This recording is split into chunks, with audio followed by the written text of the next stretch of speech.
A biblical perspective on life, culture and current events. This is 2020 on Vision. We're going to be talking about shame, and we all feel shame at times. Shame is that state of defeat that comes when we've been doing wrong or being filled with regret and sadness for our actions. But for some people, traumatic experiences impose deep shame that prevents personal growth and leads to all sorts of disruptive behaviours. We might be encouraged where the Christian gospel addresses shame. In Revelation chapter 3, the words of Jesus are, "I counsel you to buy from me gold refined in the fire, so you can become rich, and white clothes to wear, so you can cover your shameful nakedness, and salve to put on your eyes, so you can see." The power of shame over us largely depends on it being hidden and unacknowledged. So today we're looking to understand shame for ourselves and the debilitating effects on the people who are in the broader perspective of our lives. Two special guests joining us through this coming hour, Matthew C. Clarke and Isabella Rossini Clarke. They've written a book called Disrupting Mercy, the Gift of Extreme Kindness, Motivated by Compassion. Matthew is principal researcher for the Freedom Keys Research Project, focusing on prevention of human trafficking. And Isabella Rossini Clarke, or Bella, is founder of Turning Teardrops into Joy. Let me say a special welcome first to you, Bella. Hi, Neil. And to you, Matthew. Lovely to be here. Wonderful to have you. And Matthew, welcome to you. Yeah, thanks, Neil. Thanks for bringing us back. We mustn't have scared you or the listeners off too much when we talked about that book on mercy a few months ago. It's great to be back. The only thing that's scary is that, wow, aren't these things deep that we can talk about when we talk about mercy? And sometimes we want just a simple definition, but I just appreciate so much the way the two of you are able to take things into the deep end for us. And certainly around what we're going to talk about today, shame. Sometimes we talk about guilt and shame. I wonder if we can start off here because, for those of us who might be thinking, oh, I've heard about that shame and I've heard about, God and the way that he deals with shame.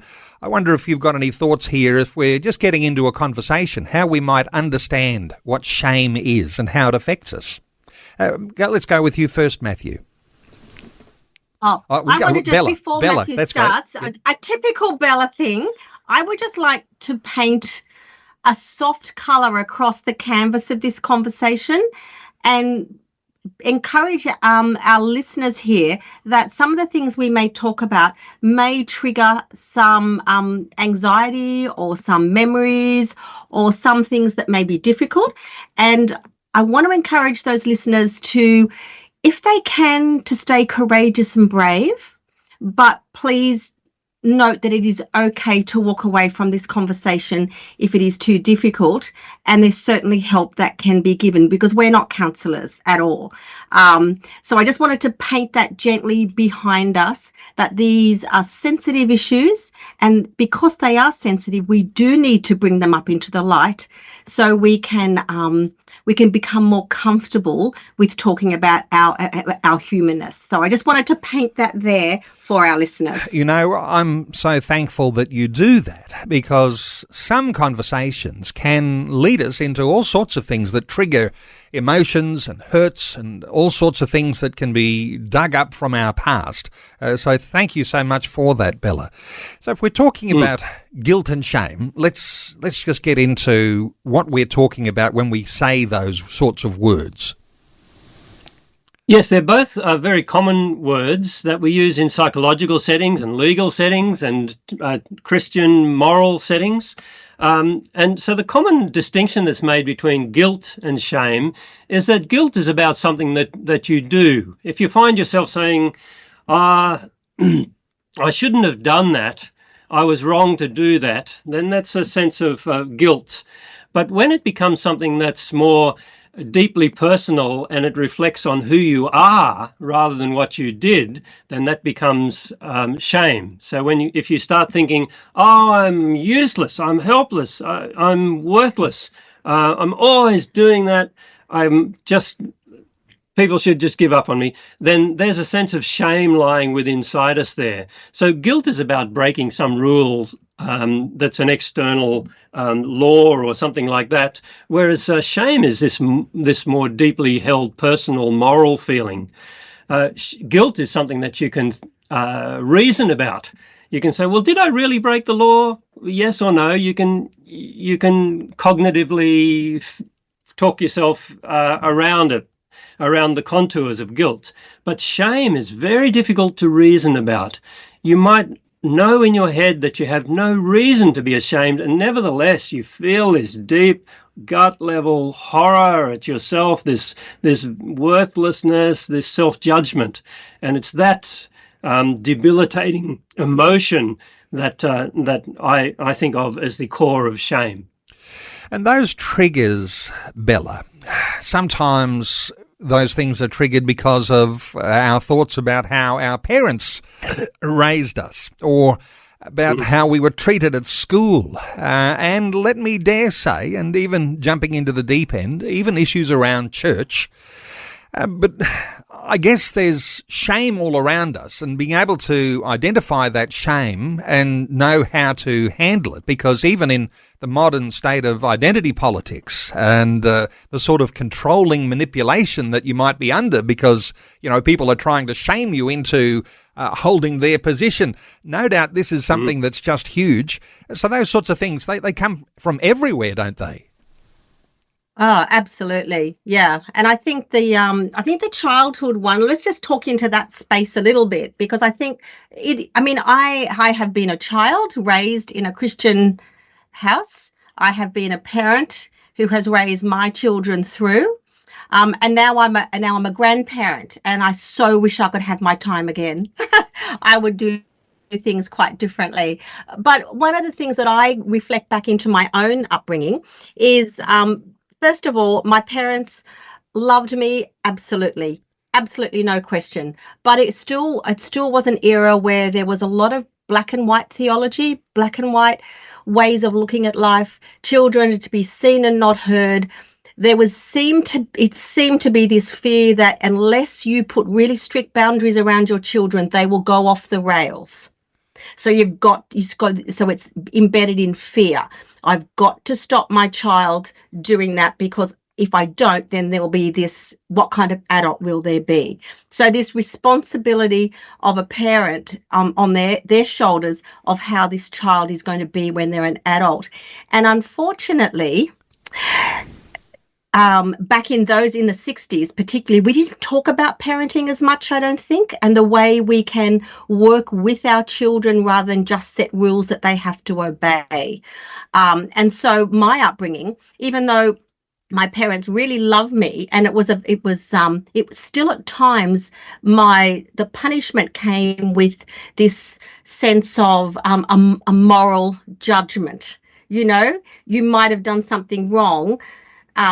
But then there was, but if you did that, people aren't going to trust you in the future. Now, as soon as someone says that, I'm not trustworthy, that is shameful.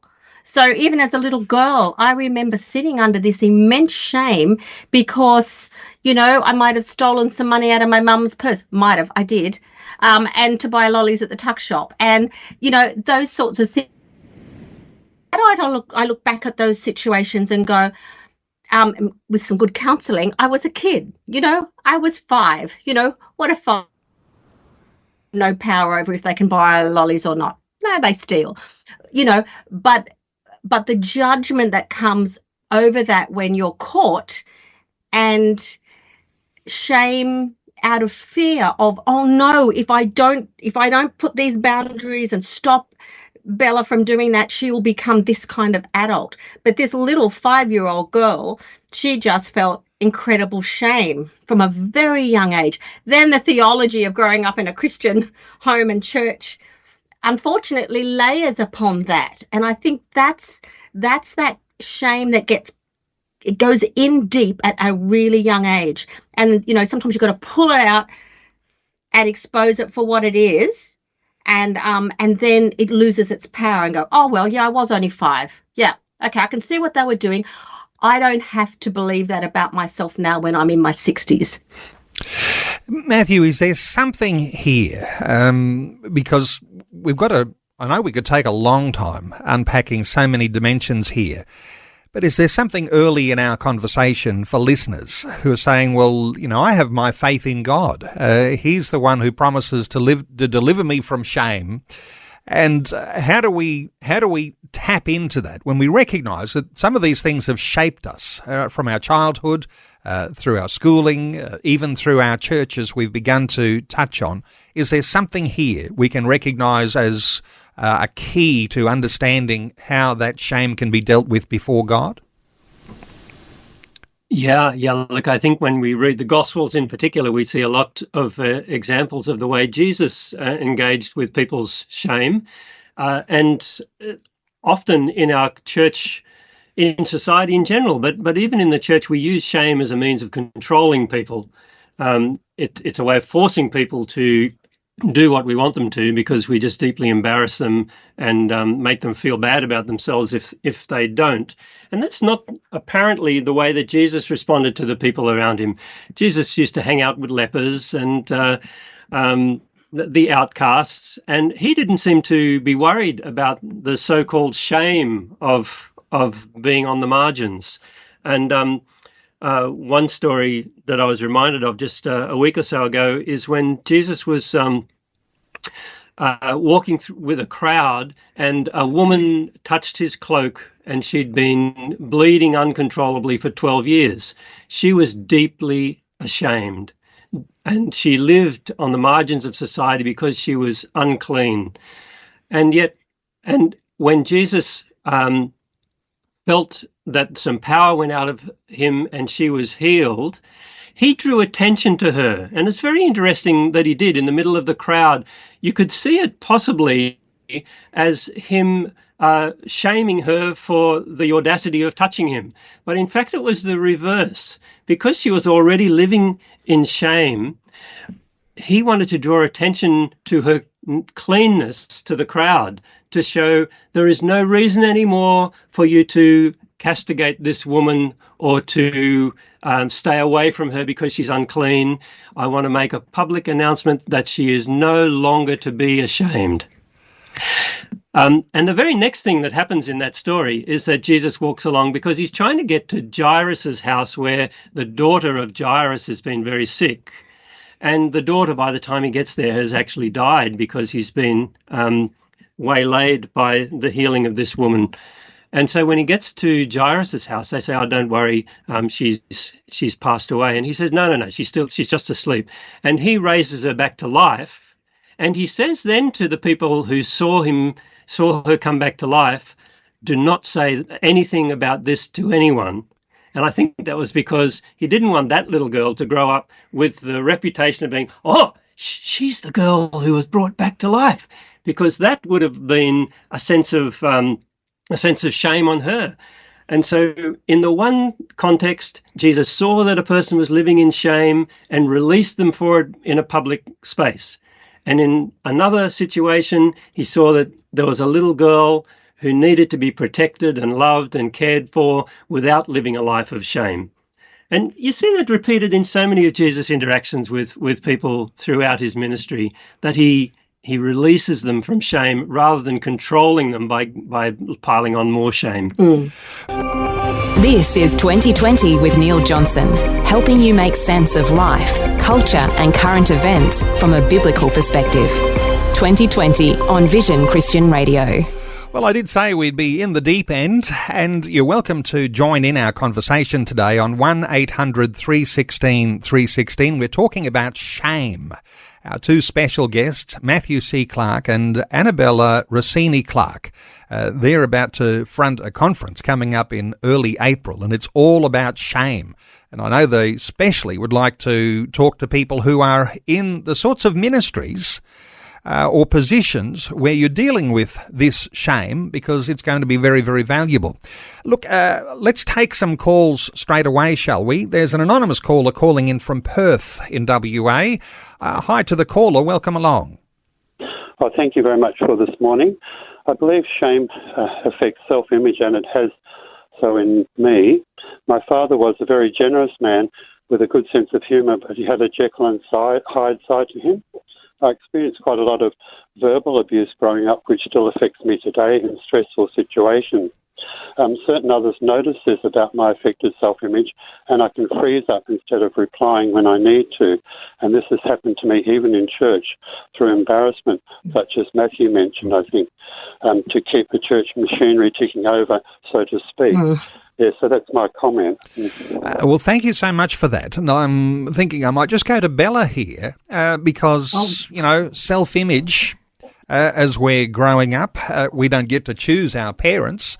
Jekyll and Hyde dad. Any thoughts here for our caller? Yeah, look, I hear that pain still sitting in your voice there, and I don't know your name. I know you're ringing in anonymously, but look, I feel that. I think that's one of the things when you've maybe survived some trauma and some shame yourself, you can feel that in other people. And I do hope you've got people that come beside you and help absorb some of that, because it should never have been put on you. But when it has been, that's where we can talk. If we've got people who we can talk about it, it loses its intensity, and then we can receive the mercy that we should have always had. And unfortunately, as parents, we don't always do it right. And once you understand that, I think we can be people of mercy, because we know that we unfortunately sometimes hurt other people, and they have hurt us. And that's where mercy is our breath as we walk alongside each other. So thanks for sharing that. And I do just pray that you have people who can walk beside you in that space. Wonderful. Thank you so much to that caller. 1-800-316-316, and undoubtedly we'll touch on mercy in the way that it relates to shame as we go in our conversation. Let's take another call, though, and squeeze in this one before news. Sue is in Kingston in Tasmania. Hi, Sue. Welcome. Hello, Ian. Neil. Hello, Neil, and Matthew and Bella. Look, I just want to thank you so much for what you've shared, because in the 90s, I was attending a conference in Wollongong, the Lighthouse Christian Church. It was the Anointing. And there was this wonderful Aboriginal preacher and healer, Pastor Rodney Minnicon, who was ministering at that conference. And he gave this amazing talk about how Australia had started with the British colonisation, and it caused a lot of fear and shame and guilt and, all of these extraordinary issues of rejection and loss and grief because of the convicts being sent out, but also because of the Aboriginal people being treated the way they were. Need to be quick here, Sue. Yes, sorry. So he invited people forward. I went forward to be released from the spirit of fear. And he came to me and said, "I release you of the spirit of fear and shame." And you've just helped me to understand that shame to a degree that I hadn't before, because I had a perfectionist father who used to not bear the rod to spoil the child. And there was a lot of brutality. Sue, we're nearly at news time. I need to get a comment here. And if I come to Matthew, free from shame, thoughts here quickly for Sue? Yeah, absolutely. It's really important. We'll talk a little bit more later about what do you do if you have shame. What are your options for where you go from there? And we also want to talk a little bit more about how we reduce the casting of shame onto other people, so that people can live not always without shame, but with a way that de-shames shame, so that we don't have to hide and be scared of it. We'll talk more about that, I'm sure. I do want to give opportunity for listeners to have your say today. Let's take another call, shall we? Let's hear from Natalie, who is in Camp Mountain in Queensland. Hey, Natalie, welcome. Thanks for being patient. Thank you, Neil and Bella and Matthew. I have a kind of comment and certainly a question. With the other two callers, I'm also in my 60s. I was brought up in the, children are seen and not heard, from parents who had suffered in the war, so no doubt there was trauma as well. It was a bit patchy, to be honest. And I still respond, if someone raises their voice, I shrink back into myself, etc., all of that. But I was just going to ask, I'm now a grandmother and we have a lot to do with our grandchildren, and often yesterday we had 3 little girls here, under 6. And I try very hard to create an atmosphere where we are all gentle and kind with each other, and we don't say nasty things, and we don't hurt each other, and we share and all that stuff. So I'm just wondering, where is the line between creating shame by guiding a child's behaviour and guiding a child's behaviour in a positive way? Because you also see, in our schools, there's all these reports about children being violent towards teachers and not respecting authority. And so where have we gone from children being seen and not heard to children ruling the roost and having no respect for authority? And where is that line when you talk about shame in the upbringing? I think wonderful insight and sharing your story there, Natalie. And I'm thinking I go to Bella as a response here. No, Matthew. Okay, Matthew. Yeah, we're pointing to each other here, Neil. Look, Natalie, that's an important but very tricky question. And it depends a little bit on the way you conceive of what shame actually means. And so there may well be a positive role for shame because it helps people understand what's expected of them and what's socially normal. And so shame can be used as a teaching method. Other people think of shame at that toxic end as an emotion which is always negative. And so there are differences of opinion about whether shame does have a positive role or not. And in the context of parenting, I think it's important to distinguish with your child over time in an age-appropriate way the difference between them having done something wrong and them being an awful person. And so it is important to teach our children the difference between right and wrong, from touching a hot stove to lying. There's important things for us to say, now that was wrong. You shouldn't do that. Don't do it again. That's different from saying, you're a horrible liar. To say that thing that you just said was a lie and it's not good to lie is different from saying you're a horrible liar. And so if you see your children starting to internalize and withdraw because they're starting to feel horrible about themselves, then that might be a misuse of shame. Wonderful. Natalie, anything further to add from your end? Yeah, I was just going to add, again, with our range of grandchildren, we have quite a few. You have the ones who are quite brazen and solid and confident, and the ones who are much more quickly hurt or look hurt and quick to cry about, little things or whatever. So that's a really fine line to walk then, isn't it? Because with one child, you can say, no, don't do that. That's really not acceptable. At Nanny's house, we don't hit your sister. Whatever, versus the child who's really sensitive and then feels really bad about everything, and that just seems to be in their nature, Natalie, good thought there. Bella, have you got something to add there for Natalie? Yeah, look, I as a grandparent who now fortnightly looks after 2 little grandchildren for a couple of days, I've been thrust into that as well. The great thing about being a grandparent, I don't feel it's my job to actually do all that disciplinary stuff. When I say I do, but I don't take the weight of that. I'm trying to build a fairly gentle relationship with my grandchildren because I don't see them very often. But I think what I'm trying to build in with them is that they are loved, that they are cherished, and just looking to see the good in them and to always be drawing that out. Like, if they're going to hit each other, what's going on for you that you feel cranky today? You're obviously a bit cranky and miserable. So can we talk about that? Try to get down beneath the behavior. And as a grandparent, I feel like, wow, I've possibly got the opportunity to go into those spaces. I know as a parent, I was too busy parenting to think about that. And I probably didn't even understand that time in parenting, not time out parenting style. So I guess if you go into those spaces and you keep communicating and getting the kids to think about their feelings and their emotions, why are they doing what they're doing?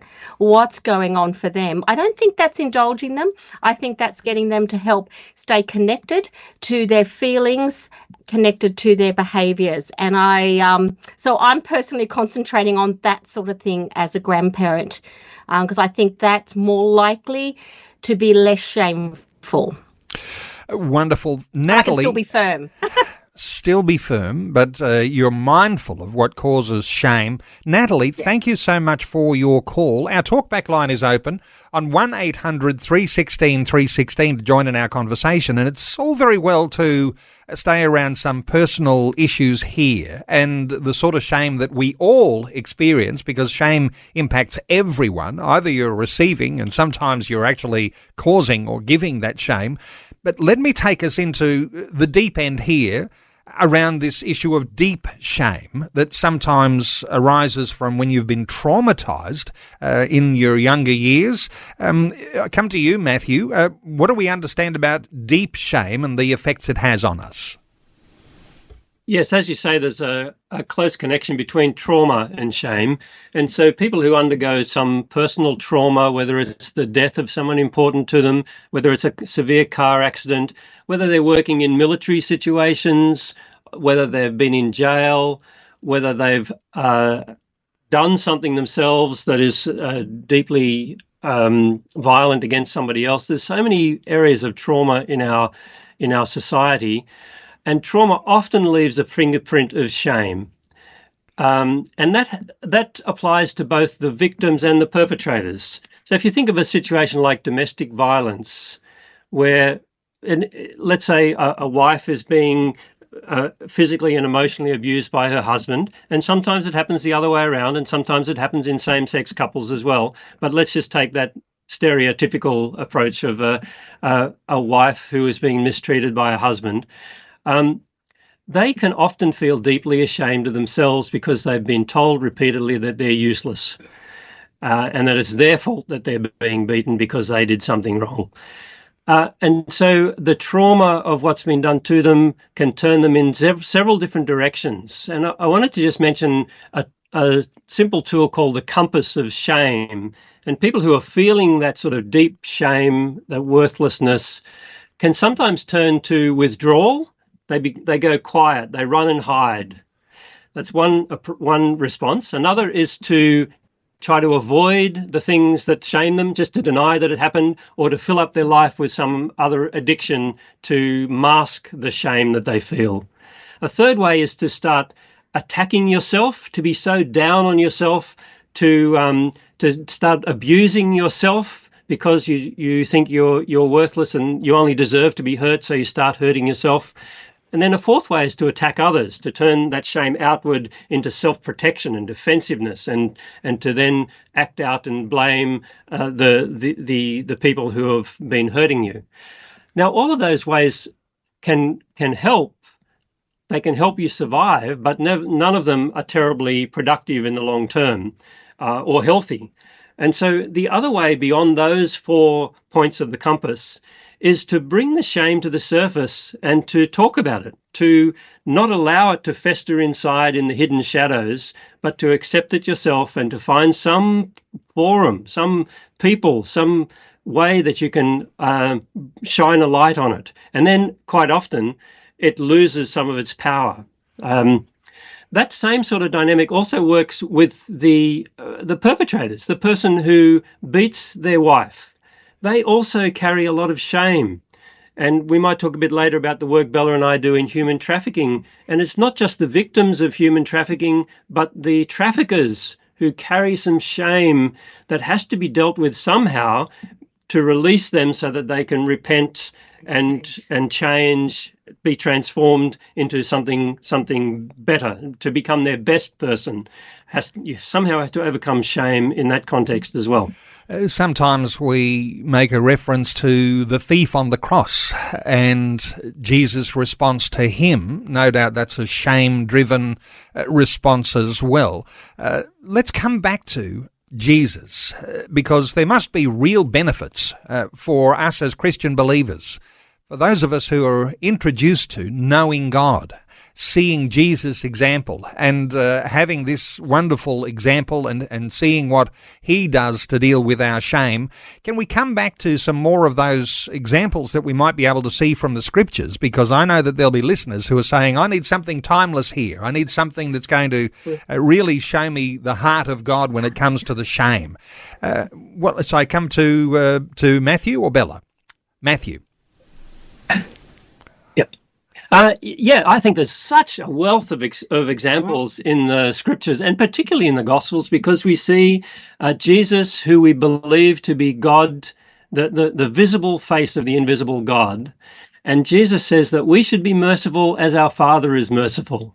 And so mercy is something that is a really central concept for anyone who's trying to follow in the way of Jesus. And shame is something that often gets in the way of mercy. Shame can prevent people from receiving mercy, and shame can also prevent people from showing mercy. And Jesus, in showing mercy to people from the heart of God, often has to somehow work around people's existing shame and somehow has to show them mercy without them feeling that they're so indebted that they inherit some new shame. An interesting example, I think, is Peter's denial of Jesus. So you might recall at the end of Jesus' life, while he was on trial, Peter denied knowing Jesus 3 times and then felt deep shame that he had done so. And then Jesus was killed on the cross, and 3 days later returned. And sometime later, John, in the Gospel of John, it reports that Jesus made some breakfast with some fish for his disciples who were out fishing. And he had a talk to Peter on the beach and said to Peter, "Do you love me?" And in this threefold question that Jesus asked Peter, we see Jesus reinstating Peter to help Peter get over his shame of the threefold denial. It's a fascinating story that there is deep shame when we betray someone. But Jesus shows a way of saying the betrayal is not the end of the story. There is a way out. There's a way for you to be restored to your rightful place in God's lap, in God's warm, loving embrace, and a way for you to be restored to yourself, restored to the confidence that you are a valued person. There's so many dimensions here, denial and betrayal, as you so beautifully illustrate there, Jesus and his reinstatement of Peter there. I can't help but think of that other example of the woman who was caught in adultery, and perhaps there's even a broader application here of how Jesus deals with shame, because perhaps we can talk about that in relation to sexual sin or sexuality and the way that people feel. I mean, there's some objective things and there's some very subjective things in here. But Bella, let me come to you in this, because this is a beautiful example, Jesus and the way he deals with this woman. I wonder if you've got some thoughts here around shame. Yeah, this is one of my favourite passages, actually. So, because I think it certainly shows me that Jesus was less worried about our gender, our sin, our sexuality, all of those things than we probably are. You know, Jesus had no problem standing in that space with the woman caught in adultery, and he stood beside her. I think that's really, really important. We don't know what he was fiddling around in the sand drawing there, but we know that he was right with her. And so that was just in that's really special. And I think it's really interesting that when he said to the Pharisees and the Sadducees that all, you know, and imagine it probably in a circle around them with their rocks in their hands. And he said, well, whoever is without sin, cast the first stone. And I imagine like everything went silent and everyone just stood there. And then they slowly, one by one, turned away and wandered off. And the thing that I love about the way Jesus reinstated the woman there when he said, look, no one here has judged you and nor do I. But also encouraged her that you don't have to live this way. There's another way to live. Go and live a different way. But they haven't in the end actually shamed you, and nor do I. And I think what's really interesting is Jesus gave all those Sadducees and Pharisees a chance, even with that question about her and her shame. Something in their heart must have had a revelation or that moment of insight to say, well, I'm not without sin. Right. Well, I can't cast the stone, and walked away. Now, we don't know how those stories ended, but Jesus in that one statement reinstated the woman, and so she didn't have to feel ashamed, but gave those other people who are in judgment a chance to see themselves a different way as well as her. So I think Jesus is incredibly profound with the way he deals with being directive and showing us a different way to live, but without causing more shame. In fact, he lifts it off so we have a chance to be something to be revealed in our own mind and our hearts. Quite amazing. So there's a personal level, and you might even fit yourself into the story, and no doubt there'll be listeners who see themselves in the story. And that personal level of acceptance, putting yourself in the shoes of Jesus and how you deal with some of these sorts of issues as they come up in your own life. There's also different levels, no doubt, as well. So for the priest or the pastor in the pulpit, defending the character of God, there's going to be some feelings of shame as they represent a godly truth. And no doubt even then taking that to a whole new level again, people who are in the legislature who are looking to bring harmony, even then there's sort of a positive peer pressure that's created with the formation of laws that try and bring a harmony to a nation. And I wish we had lots of time to unpack some of those things, but we don't, and we're running out of time actually. Let me ask you, Matthew, those people who deal with deep issues of shame, the sorts of people who might be on the front lines, people like prison chaplains, people who might be counsellors and pastors, these are the sorts of people I know that you'd love to connect with as well. What sort of benefit is there in this conference that's coming up in April for people who are on the front line and dealing with this sort of thing to be able to glean some of these things more deeply in a conference setting? Any thoughts here? Yeah, sure. Yeah, the conference is a bit of a hybrid. It's the first day of the conference is open to anybody. So any of your listeners who are in Sydney and want to come to the North Shore for the northern beaches for Sunday the 7th are welcome, and the website says more about that. But then the second, third and fourth day is, as you say, Neil, specifically for people who are working in this space where they help others with shame, or they would like, there may be students or they're wanting to work in that space. And the workshop there for 3 days will be led by some people from the UK who've specialised in helping offenders in jail deal with their shame. But the things they've learned from that context are broadly applicable to outside correctional services, to people involved in counselling, chaplaincy work, people working in education with troubled children, people working with Indigenous people living in trauma. And so part of the skills there will be to add a shame dimension to a trauma-informed approach. So a lot of people and organisations talk about having a trauma-informed approach that's aware of the effects of trauma on victims. And what this conference will do at both a conceptual and a practical level is give people further skills beyond just being trauma-informed to understand the role that shame might play for people who are traumatised and how to help them through that.